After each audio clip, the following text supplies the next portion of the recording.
We've got the Chord Buddy here, and we've got these different Hal Leonard products. So it's got 40 items in here.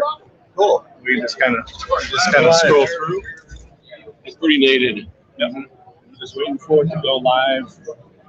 Here's Scott and all his. got to have the toys.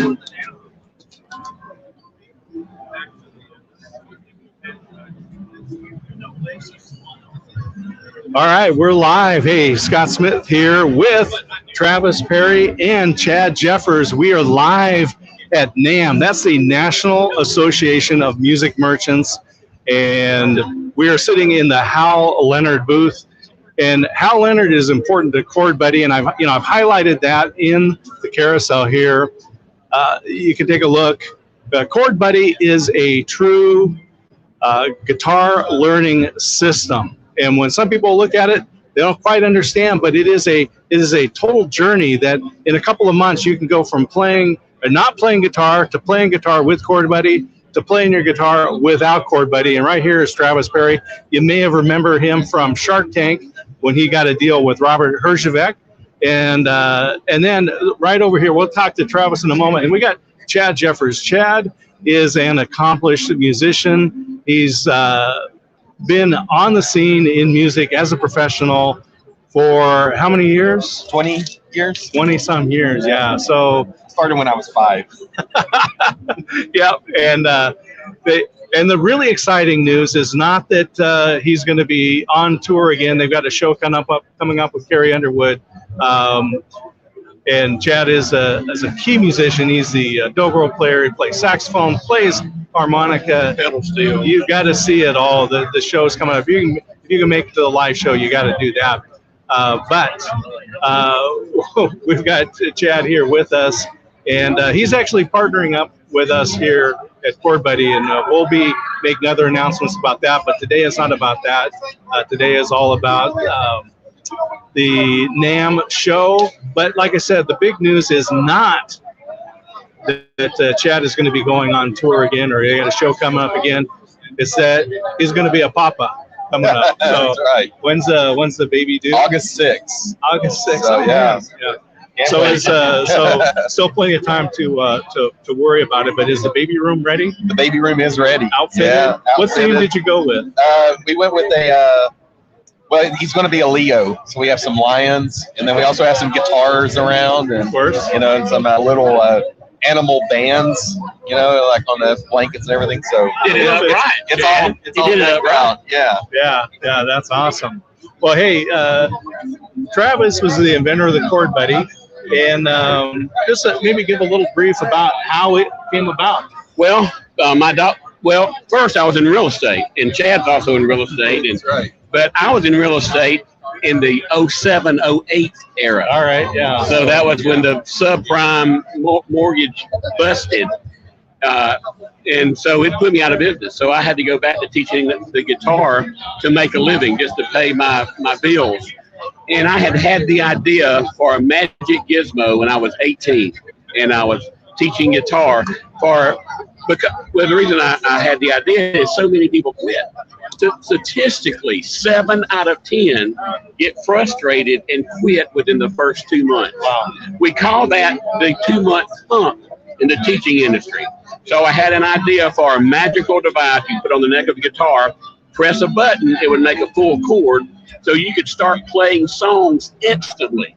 So you could be playing Brown Eyed Girl, Sweet Home Alabama, your favorite Carrie Underwood song, that day, not too much down the road. And then when you learn your rhythm and timing, you start removing it piece by piece, and within 2 months, you're done with it. Wow, that's And great. so my daughter, she was trying to learn to play. Now, transferred back from 18 to 2007, when I was 18 to 2007. And my daughter said, teach me to play this song. And actually, it was 15 by Taylor Swift. Oh yeah. And so that hurts. Oh, well, I can't do it, Daddy. And I said, Brady, you want to quit just like all my other students. You get frustrated and you want to quit. And she says, I told her the story about the magic gizmo. She said, will you make me one? And we made one out of popsicle sticks and rubber grommet, and I had a rental property, and grommet is what you grease screen a window with. That's what holds it in. Guys, we put that on the neck of the guitar, made out of popsicle sticks and rubber bands sewn it on, and it worked perfect. And my daughter looked at me in the eye and she says, "Daddy, you have to invent this for everyone." And that's how Chord Buddy came to be. And we have today almost 750,000 people have trusted Chord Buddy to be the way that they learn guitar. Yeah, so we got Chord Buddy listed. It's in the carousel right now, and you can click on that, take a look at it. This is perfect. Many people have guitars that they started with, they tried, they gave up. Maybe it's a guitar that came down from your family. It's sitting in the closet. It's under the bed. Hey, bring it out. Put the Chord Buddy on it, and buy a tuner too, because Chad will tell you. We tune because we care. That's right. And you put that on there, I can guarantee that you also are going to hit that perfect, beautiful chord, just like Travis and Brady did with those popsicle sticks or vans back all those years ago. And now she's actually working in the business with you. Yep, she works at Chord Buddy. Yeah. Isn't that great? I'm very, very proud. And that's just a lot of fun, right, to be able to do things. So Chad's going to be raising up his son and going to be maybe in one of the family businesses. That's right. You're doing real estate, you're doing music. That's right. You've got your own course out. We'll talk about that another time. Yeah. But you do have ways to help people. That's right. So, I'm gonna go through. There's some other things. So we are here in the Hal Leonard booth at NAMM. This is the National Association of Music Merchants. We are in Music City, USA. We're in Nashville, and this is the heart of music. You want to be in music. You want to be a professional, this is the place to come. And it's tough. It is a tough business, but there's nothing else like music. And as Chad was saying that, he's been playing for a long time. He's been playing professionally for a long time. Can you tell us a little about the journey and how you got started and what music means to you? Well, so my dad is a singer-songwriter. So growing up, we were around music all the time. And I say we because my brother is also a professional musician. And so you were in a band. That's right. I just thought about that. I love that song. What was the hit song? Go ahead. We had a couple, but it wasn't, I wouldn't say hit songs, but we had. It was a hit song to me. I can't think of the name of it. Well, so my brother was in Pin Monkey, which Pin Monkey. Barbed Wire and Roses was our song. So we call it a half a hit. But anyway, growing up, my dad was a singer-songwriter, so he played guitar. And so we always just wanted, watching your dad, you're like, I want to do that. And so I wish I would have had Guitar Buddy back then because, I had some sore fingers. And luckily, some of his guitars were set up low enough where I could actually play it. Yeah. But that's one thing about music that I think it's in broad strokes. I mean, music is for everybody. And I think that, with Chord Buddy coming along, that opens it up where anyone can actually play music. And you can do music at any level. So whether it's just you and your family or around a campfire with friends, or whether you want to take it to a level of being a professional musician and playing in front of thousands of people, it doesn't matter. It's whatever makes you happy with music. So that's one thing that I think the Chord Buddy is a huge game changer with that. So, well, and I've said, Chad, it doesn't matter if your goal is the Opry or Carnegie Hall, or if your stage is your back porch. Yeah. It's still your stage at any level. Yeah. And the thing with music, and we know we're all musicians, is that music changes lives.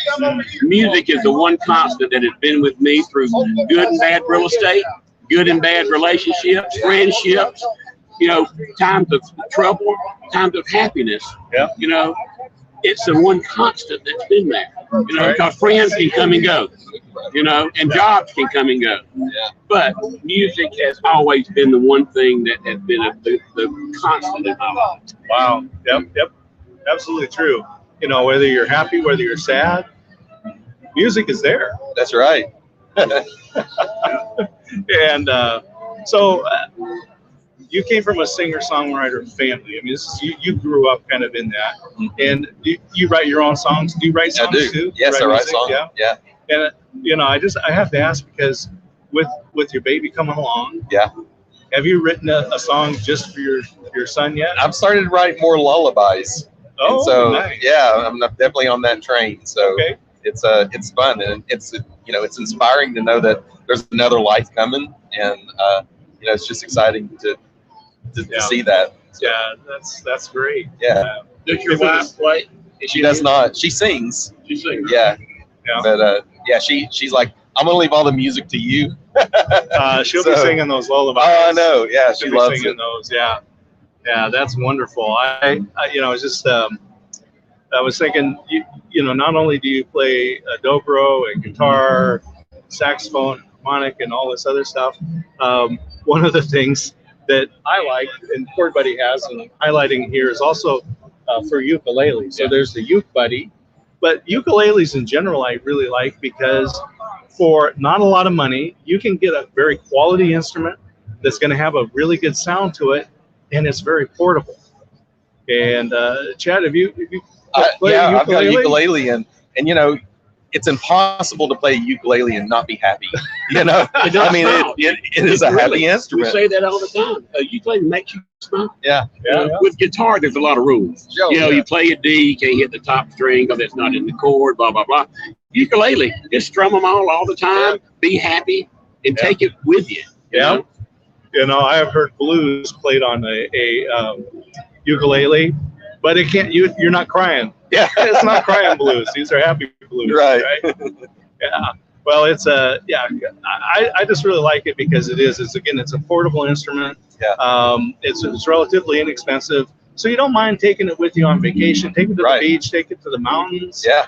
Take it to your backyard parties. Yeah. And say, I sing like a door hinge. I'm not the vocalist, but I love playing the ukulele because it's just one of those things. And this is something that I always encourage people to with whatever instrument it is. Don't put it in the case when you're done playing. Yeah. Get a stand. Leave it out. Ukuleles are nice. Just sit on the windowsill. Yeah. They'll sit on the coffee table, and you can actually get that, and it's available. If you have a guitar, get one of those stands that you can put it on, or get a wall mount and put it up. Because honestly, and you can both attest to this, because I know that you both have guitars that are works of art in themselves. Yeah. So what would be your favorite look for a guitar? Favorite look for a guitar? Yeah. If you were going to have one, and you just wanted to have in your, you're getting your photo taken out of your collection. Well, the guitars. So my favorite guitar, and it was handmade for me, it has a real American flag on it. Oh, really? Oh yeah. I mean, I had them distress it. I wanted to look distressed, and it took them a while to distress it and get the look I wanted. They kept sending me pictures. I said, no, that's not right. Yeah, and then it's they finally got it right. Picture with you on your Facebook? Yes. Yeah. Okay. Yeah. So check Travis out on Facebook, and you'll see that guitar right there. Chad, what about you?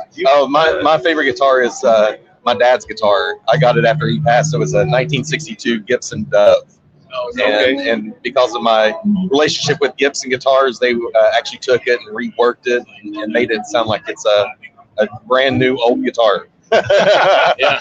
Well, that's the one thing, is many people out there may have a guitar that was handed down from a family member, from a father, like with Chad, or grandfather, grandmother, aunt, uncle, somewhere along the line. You may have an instrument out there that has some meaning, but you haven't played it.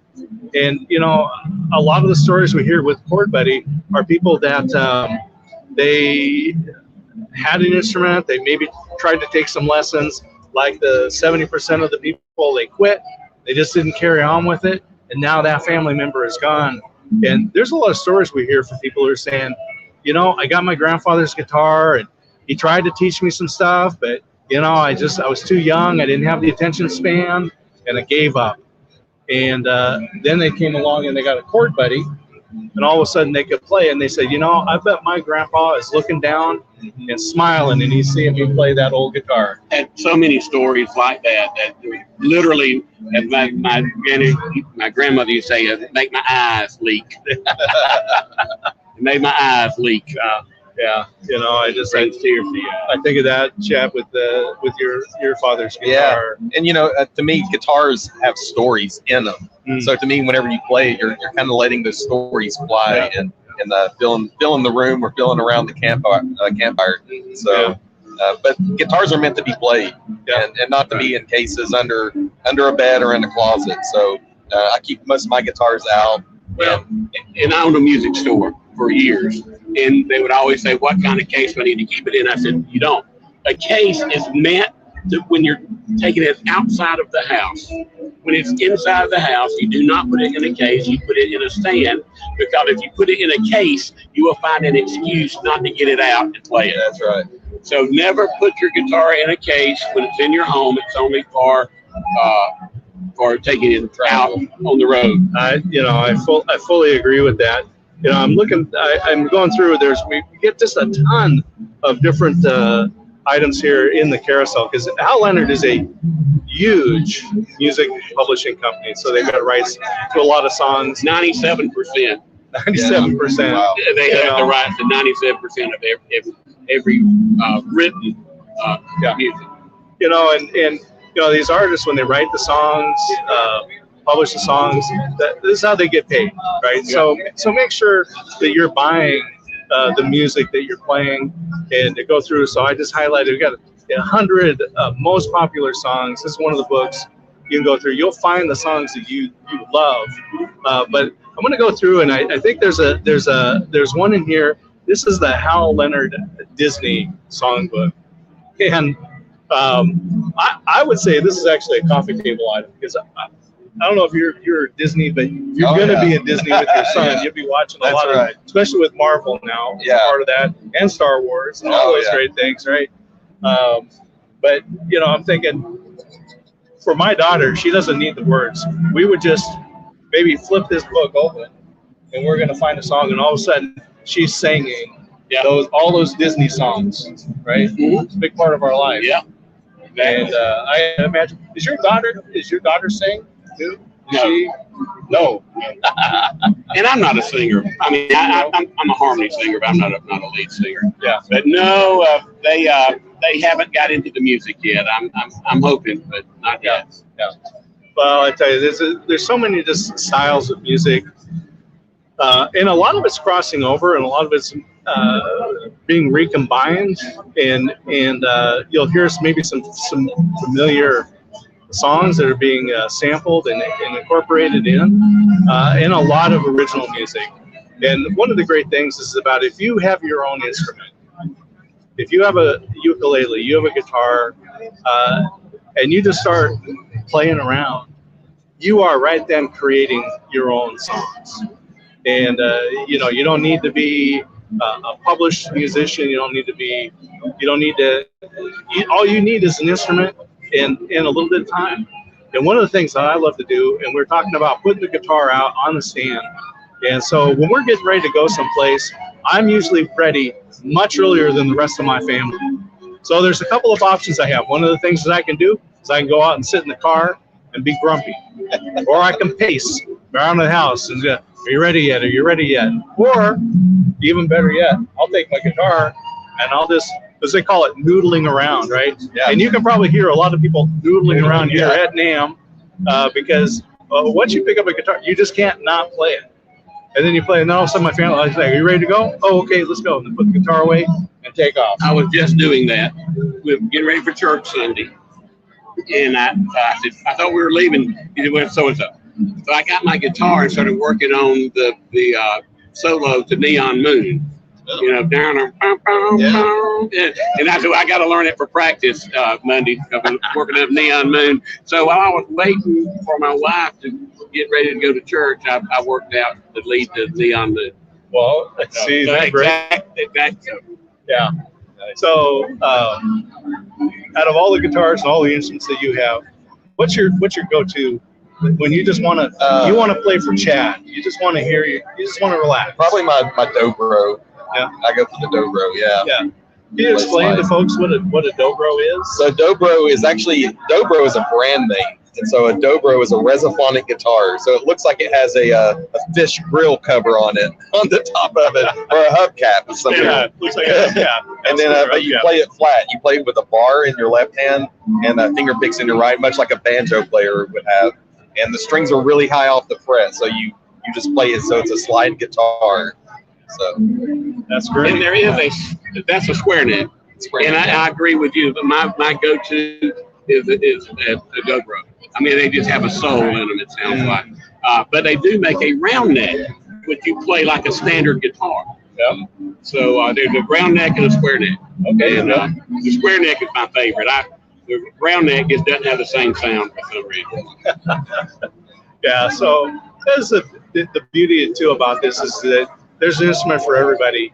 And, you know, I guarantee if you start playing any instrument, ukulele, guitar, harmonica, drums, you're gonna go through a number of different instruments. You're gonna buy one, and then you're gonna play it for a while. And you're gonna want to maybe upgrade or buy something different, and then pretty soon you won't sell the old one. You'll keep it, and then you'll have 3 or 4 or 5, and maybe you'll have to have a warehouse like Travis does. I don't know how many guitars you have rolling around, not even at home, but at the Chord Buddy factory. Oh, thousands. Yeah, literally. Yeah, literally thousands. Yeah. But you know, all the instruments, you know, and I played several. Dad played several. You played several. We all want to play more, but every instrument is available on Amazon. That you can buy all the Hal Leonard material on Amazon for every instrument. Yep, isn't that great? Yeah, I love it. Hey, so as I was just thinking about these different instruments, and so you got the dobro out, and that's kind of your go-to instrument. Yeah. And just kind of talk about some of the history of some of the instruments that you might play on a show, because I think there's something special about those instruments too. Yeah, I mean, you know, of course with pedal steel, you know, that takes you back to more of the older country. And you know, whenever I was raised, you know, with the Merle Haggard and some of that, some of the Buck Owens stuff. You know, that's one thing I really remember is the sound of pedal steel. And then eventually, I heard dobro, and then some of these sounds, you get these sounds in your head, you can't get them out. I know that sounds weird, but not like in a weird way. But you get the instrument sounds going, and for me, a lot of times it was whenever I'd hear something, I wouldn't want to go and recreate it myself, and try to figure out how they did it. Much like working out a solo, you're like, how did they do that? And you get into the nuts and bolts of it. So that's for me. That's one thing that I just love about music is figuring that stuff out. Yeah, it's great. It's I've played guitar since I was 10, so almost 50 years now. But I was late to the dobro arena. But do you know what got me started playing dobro? The movie Oh Brother Where Art Thou? Oh, it really was. I heard Gary Douglas. That's right. Playing that, and I said, "What is that?" Yeah. Well, I had heard dobro way back. But Gary brought it to a new level, and that was the style of dobro that hooked me. Yeah. And then there's so many other players. Randy Coors is a monster dobro player, and Rob Ites. It's funny because a lot of the music that I grew up with, my kids love because of things like Guardians of the Galaxy, right? The role is music, so they know all these songs that I grew up with, and I just highlighted in the carousel. Hal Leonard has a book, The Greatest Showman. So if you've seen that movie, it's an outstanding movie. It's well acted. The music though is what captures my attention. And as you say, the movie comes along, and you hear some stuff, and again, just to be able to replicate that yourself. And something special about that. The Frozen movie, which you'll be probably watching coming up with your new kid. But they have that. That was the largest selling songbook that Hal Leonard ever had when Frozen came out. I don't doubt it.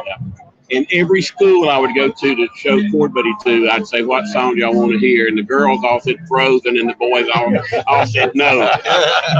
You know, I remember when Frozen was in the theaters.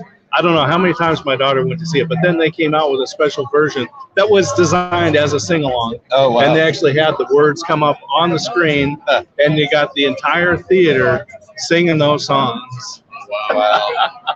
Yeah, because again, there's something special about music, and it's really interesting. What's up, brother? How are you, man? So there's something special about music because, you know, if I tell you a joke in the morning, if I try to tell it to you in the afternoon, I heard that one. Yeah, yeah. But you know, we could hear a Carrie Underwood song 3, 4, 5 times a day on the radio and still be singing along That's with right. it. Yeah. Right. And there's nothing like that. Right. Music is nothing like that. Right.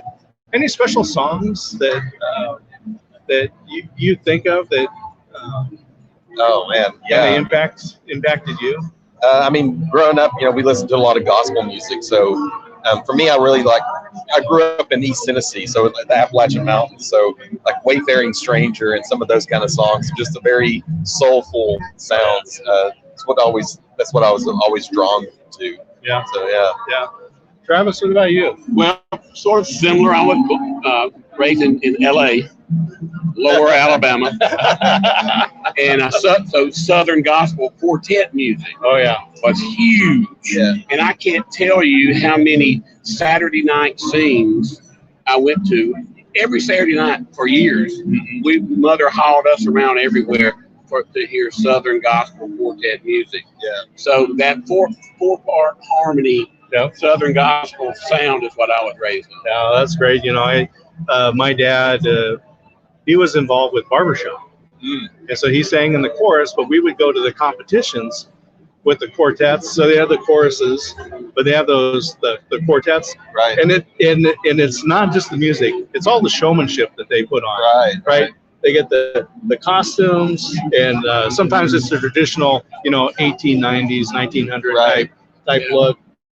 But they won't stick to that. But there was something about when you get those four voices coming together, and the way the music works, the resonance actually creates overtones that are not coming out of the vocals individually.